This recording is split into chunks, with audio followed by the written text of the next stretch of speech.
senhoras e senhores participantes, boa noite. Eu sou o professor Fábio Bortolotti e serei o moderador deste webinar. O Programa de Capacitação das Empresas em Desenvolvimento, PROCED-FIA, tem o prazer de iniciar a série de webinars Gestão Exponencial Covid-19, Desafios Empresariais. Esta série de webinars tem como objetivo abordar assuntos práticos da gestão das pequenas e médias empresas e instituições em sintonia com os desafios decorrentes da pandemia Covid-19. O PROCED-FIA, Programa de Capacitação da Empresa em Desenvolvimento da Fundação Instituto de Administração, é um núcleo de excelência na gestão empresarial reconhecido nos campos da educação executiva, da consultoria e da pesquisa. Para a realização da série de webinars, o PROCED-FIA agradece o apoio das seguintes instituições: a ABAD, Associação Brasileira de Atacadistas e Distribuidores de Produtos Industrializados, ABLOS, Associação Brasileira dos Lojistas Satélites, ACSP, Associação Comercial de São Paulo, Distrital Sudeste, e Rotary de São Paulo Saúde. No webinar de hoje, o professor Armando Lourenzo abordará o seguinte tema: Gestão Exponencial e Covid-19. Como lidar com conflitos e sucessão nas empresas familiares em período de crise, especialmente no contexto das pequenas e médias empresas e instituições. O professor Armando Lourenzo é doutor em administração e mestre em recursos humanos pela FEA-USP e pesquisador da USP. É professor nos cursos de MBA da FIA, USP e Casa do Saber. Também é diretor da Ernst Young para o Brasil e Latam Sul e presidente do Instituto da Ernst Young, colunista da revista Você S.A. e portal administradores.com. O professor Armando Lourenzo é autor dos livros e artigos na área de negócios, além de atuar como palestrante em eventos e congressos nacionais e internacionais. Diretor na Associação Brasileira de Educação Corporativa e premiado com um dos 3 melhores Learning Leader of the Years nos Estados Unidos nos anos de 2016, 2017 e 2018. Este webinar terá duração de 60 minutos e será dividido em 2 partes. Na primeira parte, o professor Armando Lourenzo apresentará durante 45 minutos o tema Como lidar com conflitos e sucessão nas empresas familiares em período de crise, focalizando os desafios das pequenas e médias empresas e instituições. Na segunda parte, os participantes terão 15 minutos para fazer perguntas. Com a palavra, o professor Armando Lourenzo. Bom, boa noite. Queria agradecer a todos a presença. Não sei se estão todos me ouvindo, porque apareceu que a internet estava instável. Tá tudo bem, Fábio? Estão escutando direitinho? Ok? Tudo bem, professor. Está ouvindo excelente. Queria só fazer uma ligeira correção no currículo, no perfil, porque eu sou diretor, na realidade, da Universidade Corporativa da Ernst Young, Latam Sul e Brasil. Eu venho trabalhando já com esse tema, em pesquisas, dando aula, também antes da Ernst, trabalhei muito tempo com as organizações familiares, que praticamente somando tudo, hoje já dá 28 anos, quer dizer, uma experiência grande, e muito focado assim, em pequenas, médias empresas. Esse tema de empresas familiares, ele tem uma importância grande no país, grande no mundo. Para vocês terem uma ideia, no Brasil, 95% das empresas privadas são familiares. No mundo, as pesquisas de instituições financeiras mais conservadoras indicam que elas variam entre 69% e 74% das empresas privadas. Hoje, a massa salarial do país, ou seja, a grande parte dos trabalhadores também trabalha na empresa familiar, pelo IBGE, são 75%. Então, hoje, na verdade, quando a gente olha essa pessoa em empresas familiares, eu vou só compartilhar aqui uma apresentação, porque assim vai ficando mais fácil para todo mundo. Ela tem como eu falei para vocês, uma importância grande, e eu vejo assim 3 aspectos são fundamentais na empresa familiar.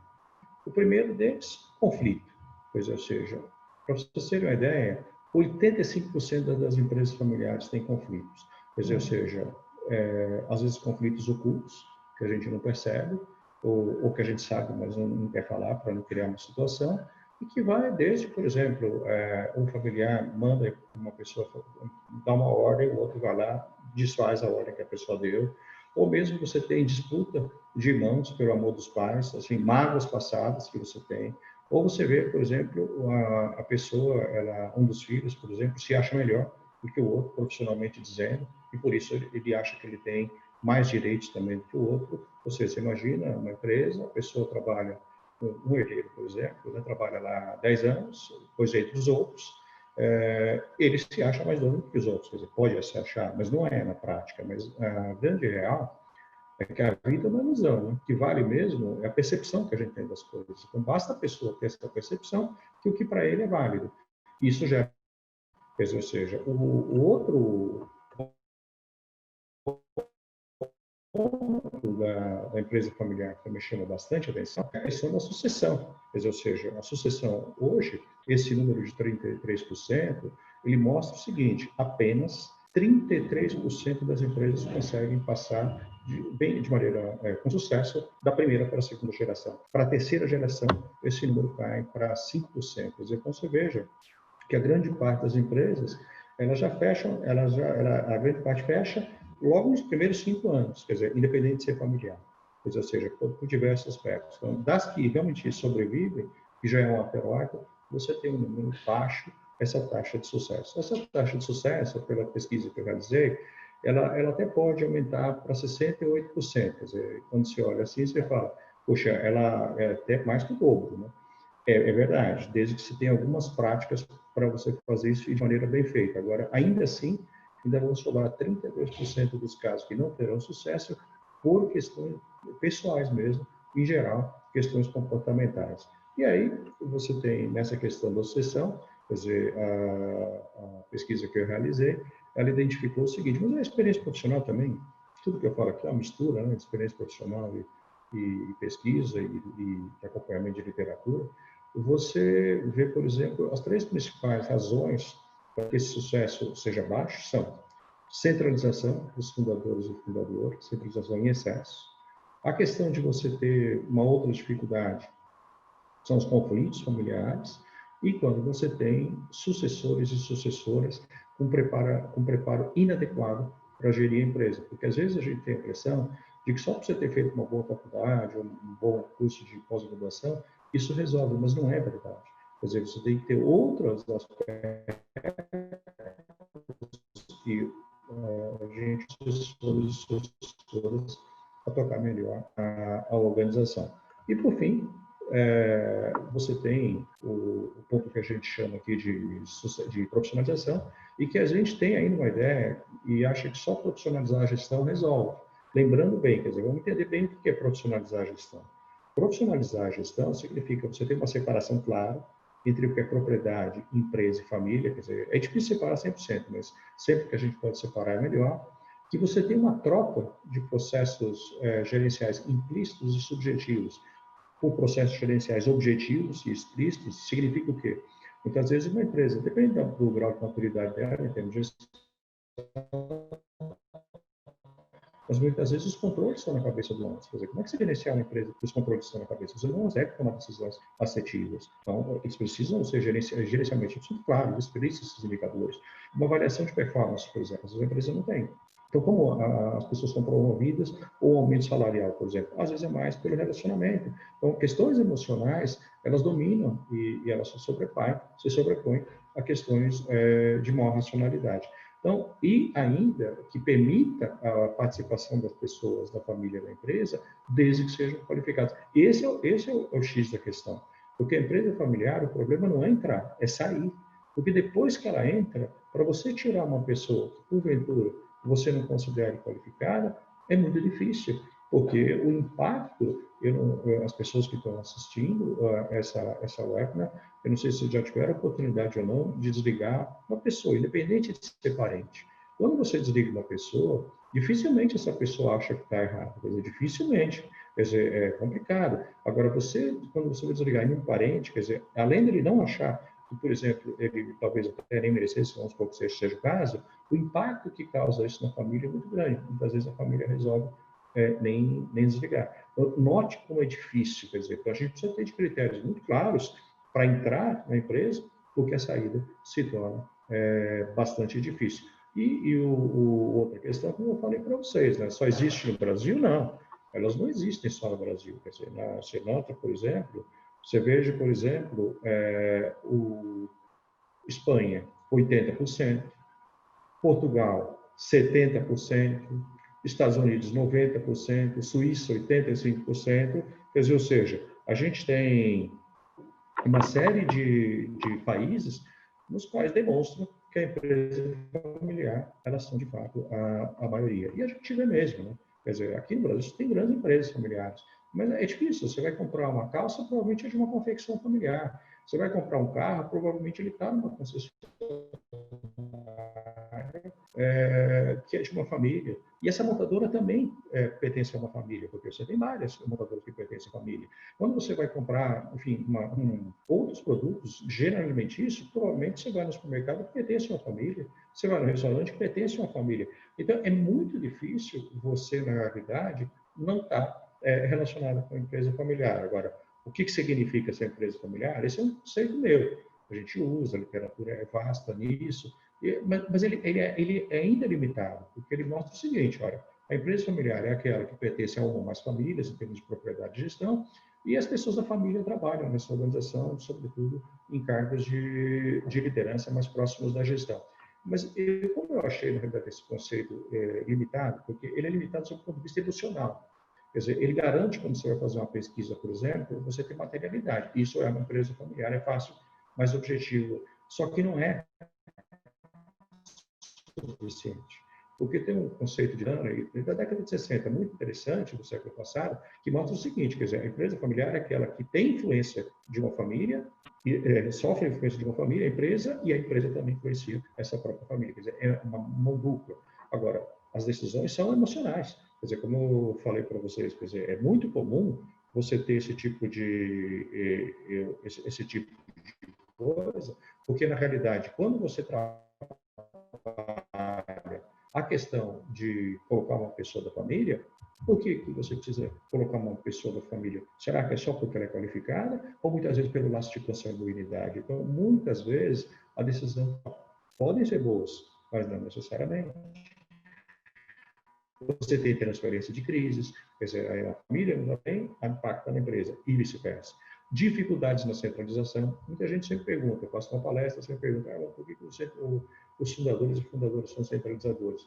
É normal isso, quer dizer, veja, a empresa começa pequenininha. Às vezes você tem, começa bem pequeno mesmo, tem 1, 2, 3 funcionários, quer dizer, e nem são pessoas assim, até pela própria estrutura de lucratividade, não permite você ter pessoas tão qualificadas. Então, os fundadores não tomam decisões, eles mesmo sozinhos, 5 anos, 10 anos, 20 anos. Existe um costume, na realidade, e a empresa tem sucesso. Depois de 20 anos, você falar o seguinte, olha, a empresa não tem sucesso, poxa, a pessoa fez um patrimônio, é difícil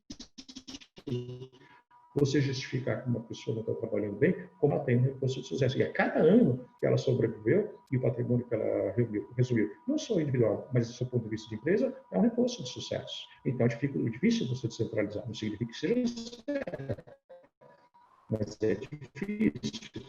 A lealdade e dedicação, quer dizer, pessoas que começaram com essa desde o início, quer dizer, elas ocupam uma grande parte da emoção. E esse é interessante, porque, na realidade, quando os sucessores e sucessoras eles vêm para a organização, você tem uma dificuldade grande, porque eles não têm, às vezes, esses vínculos com as pessoas que estavam na empresa. E aí você há demissões, por exemplo, e você perde uma memória muito grande. Agora, a confiança mútua, essa que está no slide, ela é a característica de maior recorrência em pesquisa. Ou seja, As pessoas dizem isso nas pesquisas, e eu percebo isso também, claro que na vida prática. Você vai montar uma empresa, você monta com o primo porque você confia, você vai montar com a sua esposa porque você confia, você vai montar com o cunhado porque você confia, com o filho. Ou seja, há uma relação de monta dentro da família. Ou seja, então, isso é muito difícil, ou seja, é complicado quando você afeta a questão da confiança. E a diferença, né? É difícil você separar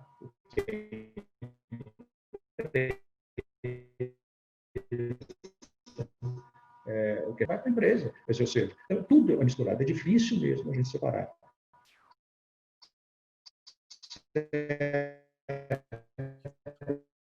Realmente são parecidos. Oi? Só um momentinho.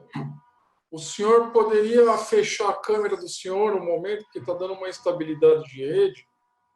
Deixa a sua câmera fechada, que aí vai economizar a banda para priorizar o seu áudio. Isso. E agora, melhora assim? Melhora? Isso, quando terminar o compartilhamento, o senhor volta com a câmera, tá bom? Tá bom. Então, quando você pega, por exemplo, essa questão do perfil do sucedido e sucessor, é muito comum, na realidade, você escolher, na realidade, a pessoa que vai suceder por características próximas. Quer dizer, às vezes o filho é mais empreendedor, então vai ser escolhido por ele ser empreendedor, porque o pai ou a mãe são. Só que, às vezes, a empresa, naquele momento, não precisa de uma pessoa tão empreendedora. Talvez seja uma pessoa que está muito mais preocupada em expandir a empresa no sentido profissional, e foi escolhido, muitas vezes, a pessoa errada. Então, eu acho que essas são discussões que a gente tem nas empresas familiares e que dificultam muito o processo. Ele deu uma travadinha aqui, espera aí só um pouquinho. Deixa eu dar um...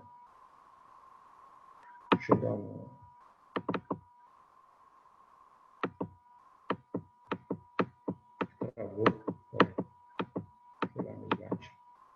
Agora, essa discussão, como eu estava falando para vocês, quer dizer, o grande problema que a gente tem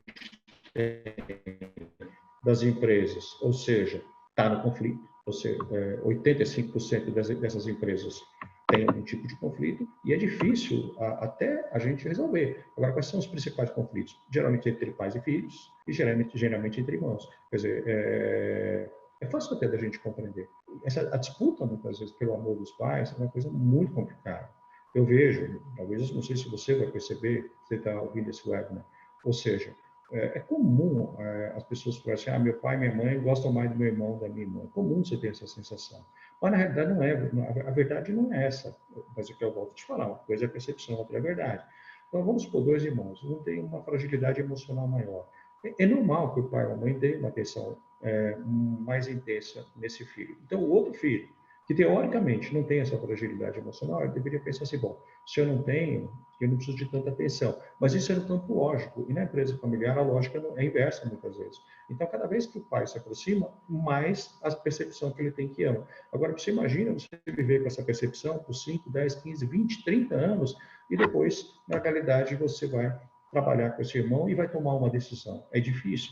Lembre bem que os filhos, eles não são criados para serem sócios, eles são criados para serem irmãos. Essa é a dificuldade. Porque enquanto você é irmão, você não toma muitas vezes uma decisão financeira, mas quando você é sócio, você vai estar. Enquanto está na primeira fase, que a gente costuma dizer da empresa familiar, quer dizer que você tem os fundadores ainda ali na gestão, esses conflitos eles são administrados. Mas quando eles não estão mais presentes, é irmão com irmão. E eles não têm, muitas vezes, a tradição de ser sócios. Ou seja, eles têm a tradição de ser irmãos e vão lidar como irmãos em termos de negócio. Mas aí você envolve aspectos que são financeiros. E aí você complica mais ainda. A questão de pai e filho também você tem. É interessante, porque às vezes o pai ou a mãe, eles colocam os filhos para trabalharem nas empresas e tem ciúme ao mesmo tempo.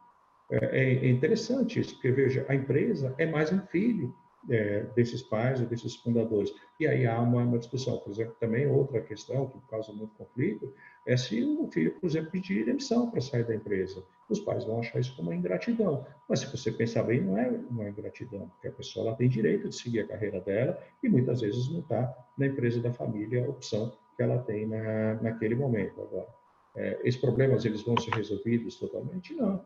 Você vai trabalhar para diminuir os conflitos. É importante você ter em mente isso.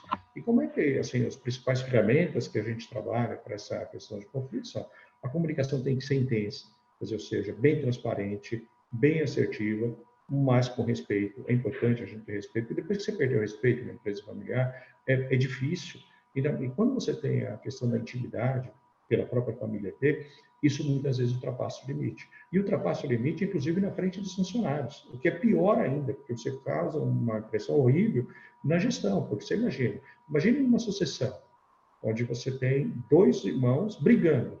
Os funcionários ficam desesperados. Bom, enquanto os dois brigam, a empresa vai quebrar.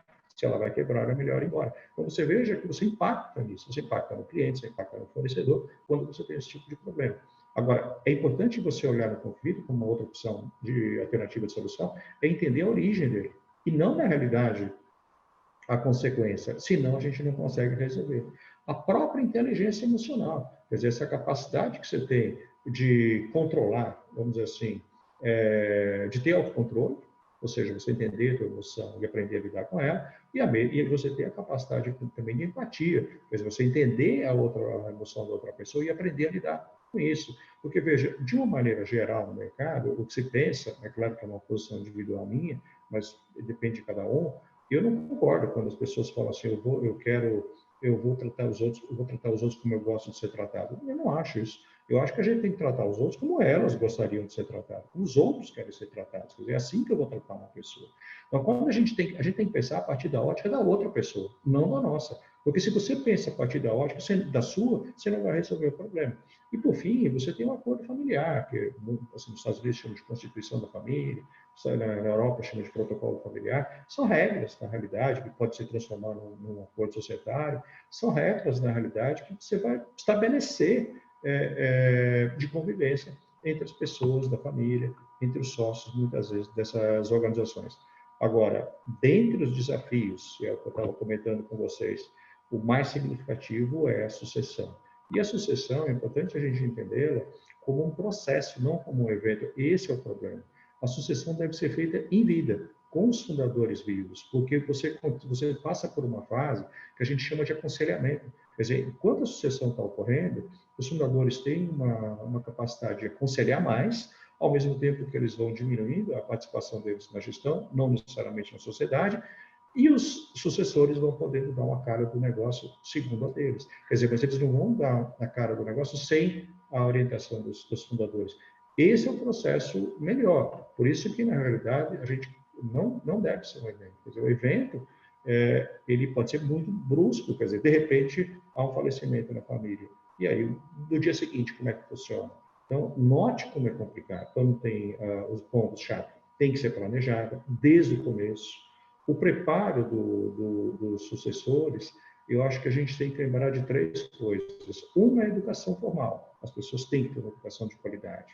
Mas elas também têm que passar por experiências que as desafiem. Não qualquer experiência, não é trabalhar por trabalhar em qualquer área, mas o tipo de trabalho que ela está fazendo, ela está recebendo a experiência que ela precisa. Então, vamos supor que você quer ter uma carreira internacional, você trabalha numa empresa que não tem mobilidade internacional, você nunca vai ter a experiência necessária. Então, é importante você ter as experiências que te ajudam. E a figura de um mentor que te ajude nesse preparo também é fundamental. Então, esses três pilares: educação, a mentoria e as experiências, quer dizer, que são desafiadoras, eu acho que são importantes.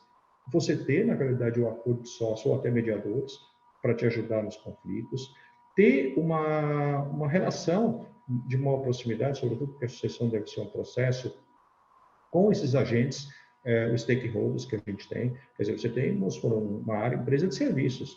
O cliente compra dos fundadores porque ele garante a qualidade.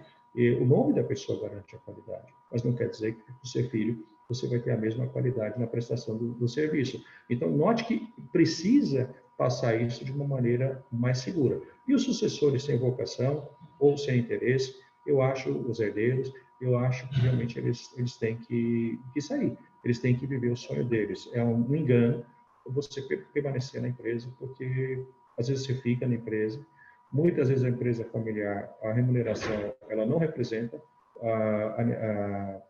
o mercado, muitas vezes ela é mais pela necessidade da pessoa, dos filhos, do que o mercado representa. Aí a pessoa está com um salário alto, não consegue mudar de empresa, muitas vezes não se qualificou e tem muita dificuldade depois. Então, a empresa familiar é ótima, eu amo a empresa familiar. Como eu falei para você, dediquei grande parte da minha vida, hoje eu trabalho com educação corporativa, mas dediquei a maior parte com a empresa familiar, mas ela tem as suas armadilhas e a gente precisa entender isso. E os fundadores, outro aspecto que a gente nota é que precisam acreditar na capacidade dos filhos, porque às vezes a pessoa está com 30 anos e os pais os veem como se tivessem 15, 16, e não é na realidade. Agora aqui é importante a gente lembrar, eu tenho um canal no YouTube, que é o canal do Armando Lourenço, lá tem uma série de vídeos de empresas familiares, tem um que é sucessor Verolíder agora, acho que é sucessor Verolíder, esse é o tema do vídeo. E eu dou umas dicas para os sucessores nesse canal, como é que você deve se posicionar, porque a gente tem uma impressão de que sempre reclamar assim, os pais são centralizadores, a mãe é centralizadora, os fundadores, fundadoras, mas será que a gente não tem, como sucessor e sucessor, uma responsabilidade também de nos posicionar para que esses fundadores nos reconheçam como pessoas já, como adultos e capacitados para tomar conta da empresa? É fácil a gente terceirizar, quer dizer, as pessoas não nos respeitam e a gente faz o quê, exatamente? Lembra sempre que eu falo para você se relacionar melhor com uma pessoa, você tem que pensar com a cabeça dela e não com a sua. Quanto mais você pensar com a sua, menos você vai fazer esses fundadores acreditar em você. Os fundadores têm medo sem a empresa. Muitos não têm condição financeira de sobreviver. Então, se você não resolve esse tipo de problema, a sucessão não ocorre. Por isso que vai sendo a centralização. E, por fim, o desempenho da empresa e a figura dos fundadores. Quer dizer, você tem uma empresa onde, na realidade, a criatividade talvez seja a chave do negócio, e esses fundadores e fundadoras são super criativos. Se essa pessoa que assumir, ela não tiver essa característica, e essa característica for que o mercado futuro também vai desejar, aí você vai ter dificuldade na função. Lembrando bem que essa questão dos sucessores, eles não envolvem só questões de mercado e técnicos. É muito importante ter o que a gente chama de soft skills, comportamento. Quer dizer, um deles é um jogo de cintura grande. Quer dizer, essa pessoa vai ter que ter uma inteligência profissional enorme, porque ela vai lidar com os funcionários, ela vai lidar com a família, ela vai lidar com a empresa, e a pressão é muito grande sobre essa pessoa. Se ela não tiver essa inteligência emocional e equilíbrio, claro, estruturado, vai ter dificuldade no processo. Essa é uma pesquisa, seguramente a maior pesquisa no Brasil, foi o que eu realizei. Foram com 900 pessoas, foram entrevistadas, foram entrevistas, não questionário, entrevistas com cada uma delas. E aí foi interessante, a gente separou as empresas que tiveram resultado favorável no sessão, com questões financeiras, indicadores financeiros, e empresas que tiveram resultados favoráveis no sessão. Eu separei só essa parte da pesquisa, ela é muito mais ampla do que isso. Note-nos que no favorável, 54% das que deram certo prepararam os sucessores e 47% planejaram a sucessão. Mas a outra metade não fez nada e também deu certo. Agora, o resultado desfavorável cai muito para 29% a preparação e 14% o planejamento da sucessão, o que mostra para a gente que planejar não é garantia de sucesso, até porque ele pode ser planejado errado, mas ele aumenta a chance de êxito. Por quê? Porque o planejamento, a gente tem que tirar um pouco esse conceito de planejar uma bola de cristal, não é verdade. Se você tem vários cenários, você antecipa problemas, você já tem vários planos B. Essa é a grande vantagem de você fazer uma preparação, porque você vai tomando decisões no decorrer que muitas vezes até já foram pensadas anteriormente. Essa é uma dúvida grande. A gente tem que profissionalizar a gestão e a sociedade, os dois. Agora, não adianta só profissionalizar a gestão, como eu vejo. Eu mexo melhor nos processos, capacita as pessoas, enfim, você tem tecnologia, tem uma transformação digital na empresa, é importante fazer isso. Mas se os sócios não forem profissionais, não funciona. Quer dizer, nenhuma empresa familiar, por mais lucrativa que seja, nenhuma, muito mais, a grande parte das empresas familiares, por mais lucrativa que seja, ela não sobrevive à falta de preparo dos sócios, muito menos a disputa entre sócios. Então, enquanto você vê sócios disputando e sócios desqualificados na sociedade, essa empresa não dá certo. E, sobretudo, você vai lá, você faz uma grande transformação na gestão, essa sociedade, como não se relaciona bem, ela acaba, em pouco tempo, desfazendo tudo que foi feito. É como fala um grande consultor, o Renato Benhart, quer dizer, ou seja, o que esses herdeiros eles recebem de herança? Eles recebem uma parte do capital. mas eles não recebem uma sociedade sob o ponto de vista de vínculo emocional. Então, e aí é que entra o outro lado da profissionalização, que é a governança corporativa. Quer dizer, mesmo os pequenos, que você não vai ter um conselho de administração, mas você pode ter um conselho de sócios. E é nesse conselho de sócios que esses herdeiros vão trabalhando e eles vão começando a criar esse vínculo societário. Porque quando os fundadores não estiverem mais presentes, esse modelo já está institucionalizado. Então, é por isso que eu sempre falo, você tomar decisões, que você não faça a sucessão em vida, você cria um problema muito grande. Porque você não permite que esses filhos, que esses herdeiros, os futuros sucessores, nem todos os herdeiros vão ser sucessores, mas que eles criem esse vínculo societário. E é interessante, quando você tem, às vezes você tem 2, 3 sócios que não são da mesma família, eles têm mais vínculo societário que alguém da mesma família, de tantos anos que eles trabalham juntos. Você sabe com o músico o que a pessoa pensa, quer dizer, não precisa nem, muitas vezes, estar escrito, você já tem uma noção clara do que a pessoa vai fazer, de tal esse vínculo. E eu toquei muito nesse assunto da empresa, toquei mais nas pequenas e médias, muito esse vínculo da empresa familiar. Mas você tem o que a gente chama de multifamiliar, aquela que você tem mais de uma família, que é a sociedade do trabalho. Você tem 2 professores que montam uma escola, você tem 2 engenheiros que montam uma construtora, 3 médicos que montam uma clínica, e elas não começam familiares, mas depois essas pessoas vão ficando mais sêniores, e os filhos vão entrando. E aí você tem 3 famílias na gestão, e cada família com seus valores. E que é interessante, porque esses sócios, eles não são da mesma família, eles entraram na mesma data, mas eles não vão sair na mesma data. Então, os filhos de um vão trabalhar com os sócios dos pais. E sócios que eles não se escolheram e que muitas vezes já chega praticamente não gostando do tipo de perfil que o sócio do pai ou a mãe tinha. Por quê? Porque a gente tem que tomar muito cuidado com o que a gente conversa, com o que a gente fala. Porque às vezes você chega em casa, você faz determinadas críticas às pessoas, o sócio, e aquilo pode não representar a realidade. Só que você imagina, os filhos vão escutando aquilo a vida inteira, quando ele entra na empresa, ele já entra com com esse perfil formado. E talvez a pessoa não seja exatamente tudo aquilo de negativo que foi colocado pelos pais. E entra esse modelo societário que a gente chega, ou seja, uma coisa é você ter o conselho societário, e ali se tomam as principais decisões, as decisões mais estratégicas, e monitora o resultado da empresa, e é nesse conselho societário que os filhos, os herdeiros, devem participar, já como membros do conselho, não necessariamente como sócios, para que você crie esse vínculo societário. E a empresa, ela na realidade, ela vai fazer a execução do que esse conselho está concebendo. E note, lembre bem, imagine que você está lá na figura do F1, você é filho 1, por exemplo, que você não trabalha nessa empresa, mas você tem responsabilidade, porque se ela tiver uma dívida, por exemplo, e não pagar, os sócios vão pagar essa dívida, mesmo que você não trabalhe lá. Então, às vezes, a pessoa não se preocupa com isso. Ela fala assim, mas a empresa, meus irmãos que trabalham lá, eu tenho outro negócio, eu não vou me preocupar com isso, eu tenho uma outra profissão. Não. Você é responsável por aquela empresa, porque você é sócio. Daí você tem a figura do conselho societário, porque os irmãos que estão gerindo a empresa, ou o irmão ou a irmã que estão gerindo a empresa, eles não têm autonomia total. Quer dizer, se vocês não conversam, não tem um conselho societário, essa pessoa pode pedir, por exemplo, o empréstimo no valor que ele tem entender e que o banco conceder, e depois, se ele não pagar, quem é a responsabilidade? Então, você veja que as decisões, elas vão até a página 15. Por isso, o conselho societário, ele é bastante relevante. Você tem, na profissionalização, ser mais competitivo, porque você tem, na realidade, muito mais qualidade, são muito mais eficientes. No mercado de hoje, você fez uma transformação digital talvez muito maior. A sobrevivência da empresa ela é fundamental, porque você pensa no longo prazo, reduz conflito, porque geralmente você tem mais regras, e, por fim, as decisões mais racionais. E eu deixei esse slide aqui, para a gente finalizar. Eu estou fazendo uma pesquisa, e eu já fiz a parte brasileira. É uma pesquisa, eu estou num programa da USP, chama-se pesquisador colaborador, ele tem o mesmo nível de pós-doutorado, mas eu, como minha tese doutoral tem mais de 7 anos, eu tenho que ser matriculado nesse programa.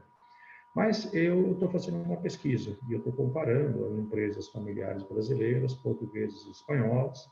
A parte do Brasil eu já fiz, E agora, eu ia realizar a pesquisa agora no mês de abril e maio na Espanha e Portugal, e não consegui, enfim, estou tentando uma prorrogação por causa da questão do Covid-19.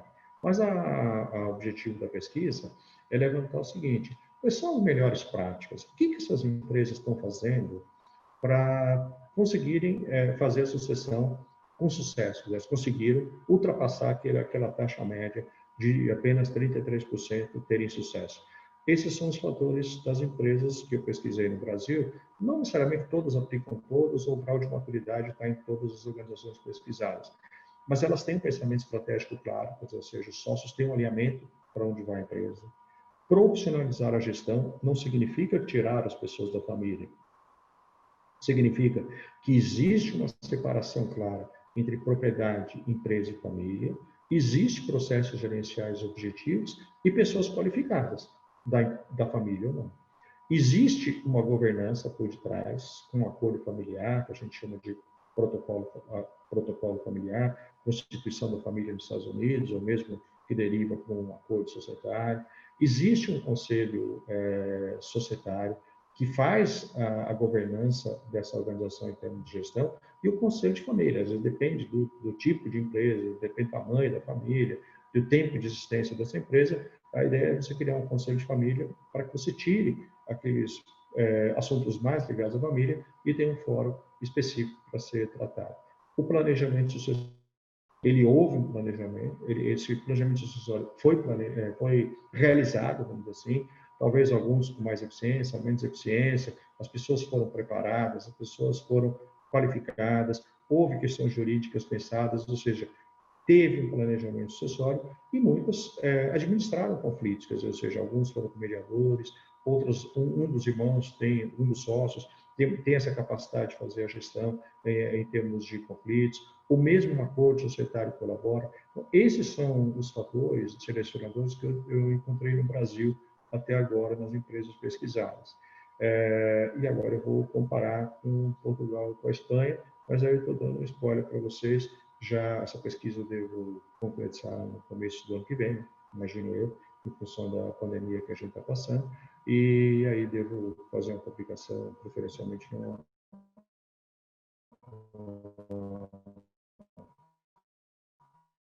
revista científica.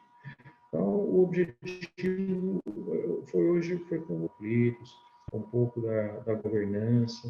É claro que dentro dos limites de um webinar, fica difícil você criar um aprofundamento grande em cada item desse, mas vou até coloquei aqui no slide, depois quem quiser pode passar um e-mail, eu distribuo o material, não tem problema nenhum, a própria FIA também pode distribuir.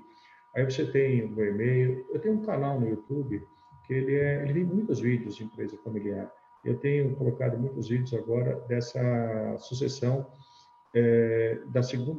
da primeira para a segunda geração, ou seja, como é que você cria esse vínculo societário, como é que um herdeiro, como é que um sucessor vira líder, como é que a gente administra esses conflitos. Então, tem alguns vídeos lá. Depois publico algumas coisas nas mídias, né, Facebook, Instagram e tal. E eu tenho, eu não coloquei aqui, mas eu tenho um blog. O blog ele se chama gestãoempresafamiliar.com.br. gestãoempresafamiliar.com.br. Lá, o que eu fiz? Eu peguei todos os meus anos de pesquisa e a minha experiência profissional e criei uma dezena de artigos. E aí eu vou publicando lá no blog. Então, geralmente eu faço assim, eu escrevo um artigo no blog, ponho também no canal. Quer dizer que vocês têm uma literatura vasta, né? Eu tenho a tese de doutorado, a dissertação, que vocês podem identificar no site da USP, e aí levantar bastante informações gratuitas. Todos os materiais são gratuitos, como eu falei para vocês. O LinkedIn, eu publico mais aspectos, como hoje eu também tenho atuação na questão da educação corporativa. Lá eu tenho publicado mais temas de liderança e educação corporativa, os artigos, como eu escrevo na CSA, sou colunista da revista. Então, geralmente lá eu coloco mais temas e liderança, carreira, e vou, depois que passa o tempo que é permitido, eu vou postando no LinkedIn. Eu queria, eu vou aqui compartilhar aqui, agora eu vou abrir o vídeo, para que agora, acho que está melhor agora essa situação. E abrir para vocês, não sei se vocês têm pergunta ou não, tentei terminar no prazo, para que a gente possa, se houver pergunta, eu poder ajudá-los de alguma forma. Eu não sei tudo, é difícil, eu sou apaixonado pelas empresas familiares, eu acho que as situações que a gente vive, que a gente vê, são muito tristes. Você tem os filhos brigando, situações que você tem 2 filhos em pé de guerra, às vezes o fundador já faleceu, tem a fundadora, está administrando essa situação, um sentimento à flor da pele, pessoas às vezes de idade, quer dizer, eu vejo o sofrimento que essas pessoas passam, e mesmo os filhos passam numa situação. Então, por mais que às vezes a gente eu conto algumas histórias, quem escuta às vezes até fala, é engraçado, mas pode até ter o lado, mas o sofrimento das pessoas é muito grande, não é fácil você ter esse tipo, muitas vezes, de situação. Por isso que eu volto a dizer, tem que administrar os conflitos, porque o conflito, quando ele vem junto à sucessão, aí a coisa está completamente armada. Claro que quando você profissionaliza, você diminui o conflito, você tem uma governança, você diminui o conflito, mas às vezes você tem que ter a figura do moderador, do mediador, enfim, de uma pessoa que tem essa capacidade de neutralizar essas discussões. Tem famílias que você consegue fazer isso mais rápido, de menos tempo. Se a pessoa tivesse, se eles tivessem, muitas vezes eu noto, familiares, um nível de comunicação mais transparente, mais assertivo e com menos ruído, sobretudo deixando essas mágoas um pouco de lado, com certeza muitas teriam um final bem diferente das que tem hoje. Porque de uma perspectiva objetiva e não ficaria procurando culpado. Quer dizer, quando a gente faz uma relação hoje com essa situação da pandemia que a gente está passando, é um drama. Não necessariamente tanto a sucessão quanto o conflito. Porque o conflito, as empresas, muitas, olha, veja, quando a gente passou o Brasil, a gente estava saindo de uma crise, estava decolando. Então, mas as empresas estavam descapitalizadas, muitas, inclusive, com vários financiamentos, pagando parcelas, e uma recessão que a gente passou, ela foi gradual, cada mês foi piorando um pouco durante 4, 5 anos. Essa não, foi uma depressão. Quer dizer, de repente caiu 80% do faturamento, 50% do faturamento das empresas. Então, note que situação. Você cai o faturamento, você começa a procurar culpado. Esse é o problema. Em vez de você ter uma tranquilidade para identificar o que a gente pode fazer agora, o conflito, ele provoca outra coisa. Ele provoca as pessoas procurarem os culpados. E você não resolve o problema da empresa. Então, ou seja, a gente vai fazer um pacto nessa hora. Pelo menos nesse momento, as pessoas têm com racionalidade para tomar conta da empresa. Porque senão esses conflitos, eles vão tornar um problema muito grande. E a sucessão também tem aspectos. A sucessão é um longo prazo maior, né, do que necessariamente só a pandemia. Mas você sabe que tem aspectos que você pode perceber determinadas habilidades em alguns sucessores e sucessoras surpreendentes, quer dizer, em termos de habilidade para lidar com a situação tão difícil que a gente está tendo e que eu espero que passe aí o mais rápido possível. Queria agradecer a oportunidade da FIA e também agradecer a participação de todos vocês. Professor, nós agradecemos, a FIA agradece a exposição do senhor e agora nós temos algumas perguntas, né? Tem uma pergunta, na verdade, assim, eu vou ler 2 perguntas que elas se complementam, tá? Uma é a seguinte, uma é a do Rodrigo e a outra é do Marco. Existem técnicas ou abordagens para facilitar a resolução de conflitos familiares em pequenas e médias empresas? E a do Rodrigo, ele pergunta o seguinte, qual é a melhor forma de se resolver as disputas na empresa familiar? Arbitragem, justiça comum ou mediação? Olha, eu vou responder as duas, porque elas têm uma relação direta. Embora eu não tenha comentado no currículo, eu estou terminando uma pós-graduação agora em filosofia, pela PUC. Eu acabei já a disciplina, estou só fazendo a monografia, e o objetivo da monografia é identificar como é que a filosofia pode colaborar nos conflitos. E eu estou vendo muito nos estudos, tanto da filosofia, da minha experiência profissional, o conflito ele tem um lado positivo, né? Porque você começa a discutir, você coloca a construir coisas diferentes. O que você não pode ter é um embate.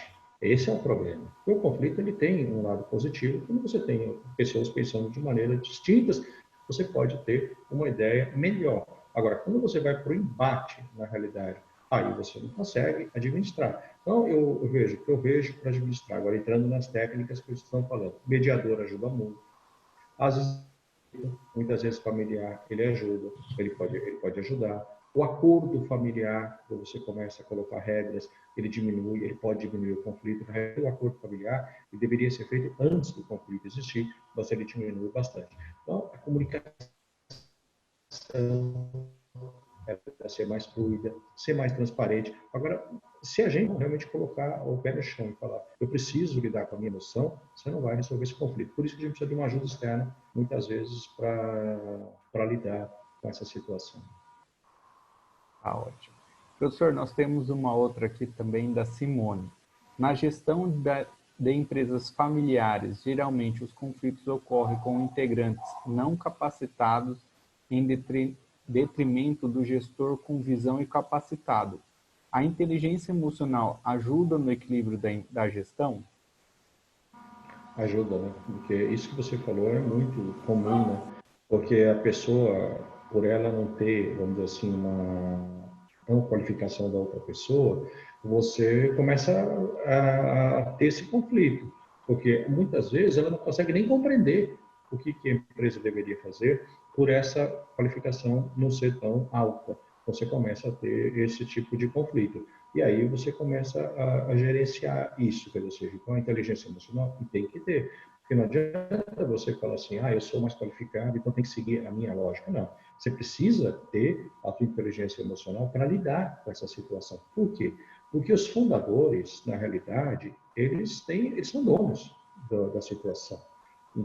Eles são donos da empresa. Então, eles sabem a decisão final. Mas quando tem só os filhos, precisa ter inteligência emocional. Eu só queria voltar para a pergunta anterior, que eu acabei não respondendo uma parte, que me ocorreu agora. Ainda melhor é você ir primeiro para a mediação e depois para a arbitragem. Quer dizer, ainda é minha opinião.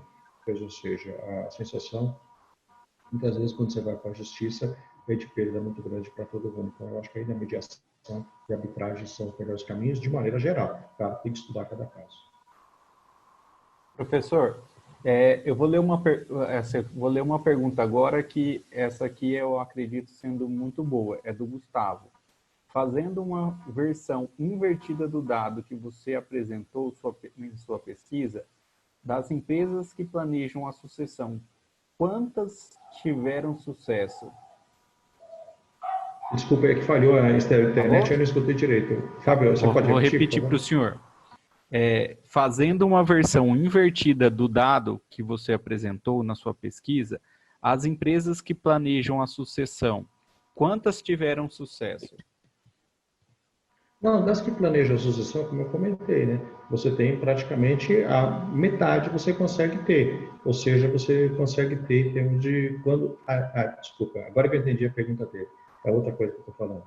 Quando você tem, na realidade, um planejamento, você trabalha com governança, você trabalha com gestão de conflito, você trabalha com profissionalização, plano sucessório, esse número aumenta para 68%. Mesmo aquelas que tiveram planejamento, porque nem todas que planejaram vão dar certo, porque o problema está na pessoa. Então, às vezes, você até fez um planejamento, mas o conflito atrapalha tanto que não tem planejamento e suporte. Professor, tem uma outra aqui da Nilma, perdão. Existe algum tipo de terapia para colocar em ordem a gestão familiar e superar os conflitos? Existe, né? Acho que sempre depende do problema, né? Mas você tem terapeutas familiares que lidam bem com essa situação. Mas às vezes, Nilma, o problema não está só da família, né? Às vezes está na pessoa. Então, é recomendável também a pessoa, muitas vezes, fazer terapia, porque a dinâmica não é só da família, você tem questões pessoais também. Então, a terapia ela pode ajudar. Estou dizendo que todo mundo tem que fazer terapia, porque, volta sempre, eu digo, depende de cada caso. Mas a terapia familiar, as terapias tradicionais, elas ajudam bastante.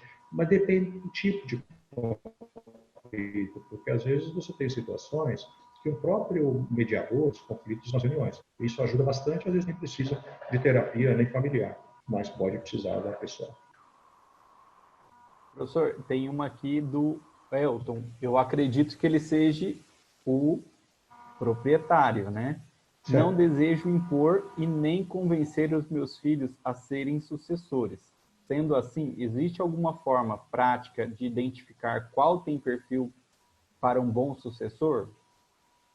Olha, veja, você tem vários testes, né, que a gente faz, processos seletivos e tal, mas nada como o dia a dia mesmo da organização. Ou seja, eu acho que tem que a exposição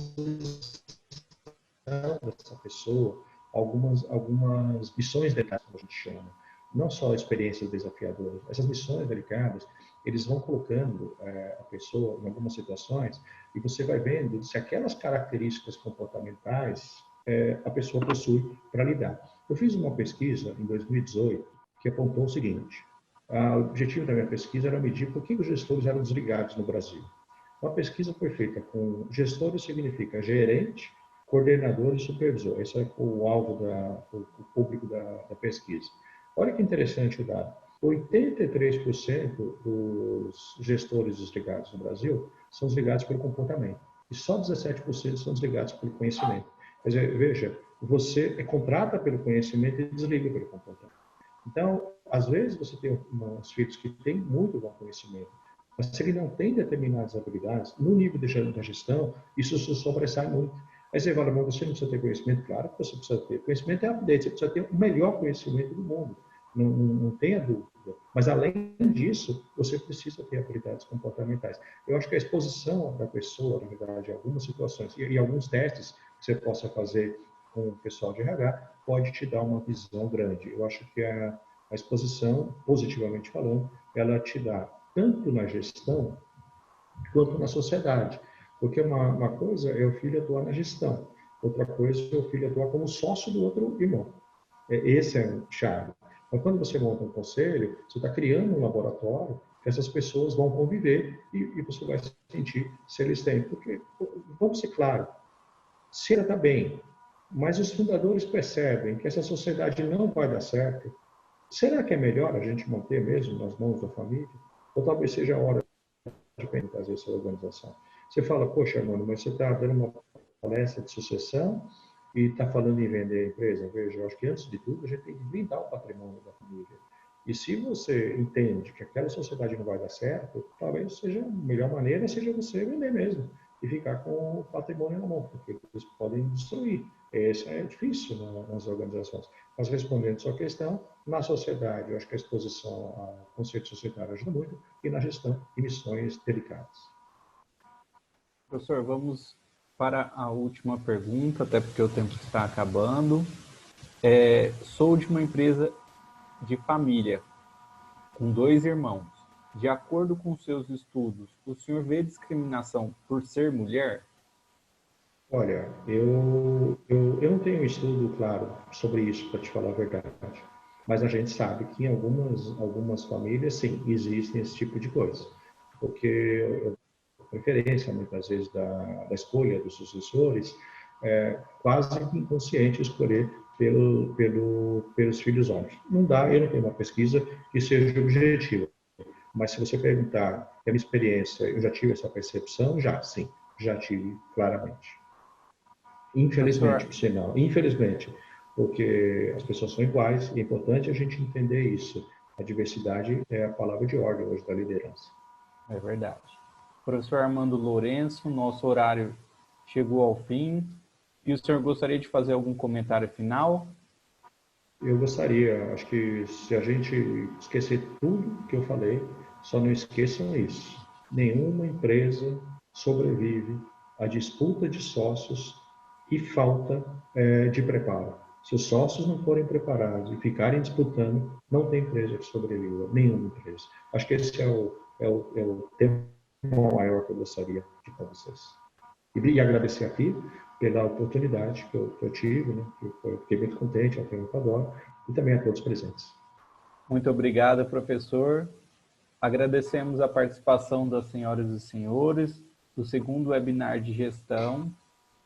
exponencial Covid-19, desafios empresariais. Agradecemos as seguintes instituições pelo apoio: a ABAD, Associação Brasileira de Atacadistas e Distribuidores de Produtos Industrializados, ABLOS, Associação Brasileira de Lojistas Satélites, ACSP, Associação Comercial de São Paulo, Distrital Sudeste, e Rotary de São Paulo Saúde. Obrigado, professor Armando Lorenzo, pelo seu conhecimento e compartilhar neste webinar. Agradecemos também a equipe de apoio da FIA Procede, que possibilitou a realização deste evento. Na próxima quinta, trataremos o tema Covid-19, acidente de trabalho, doença ocupacional ou pandemia, com o professor Armando Char. Lembramos aos senhores e senhoras que assim como os anteriores, este webinar poderá ser revisto no canal do YouTube da FIA, Fundação Instituto de Administração. Uma boa noite.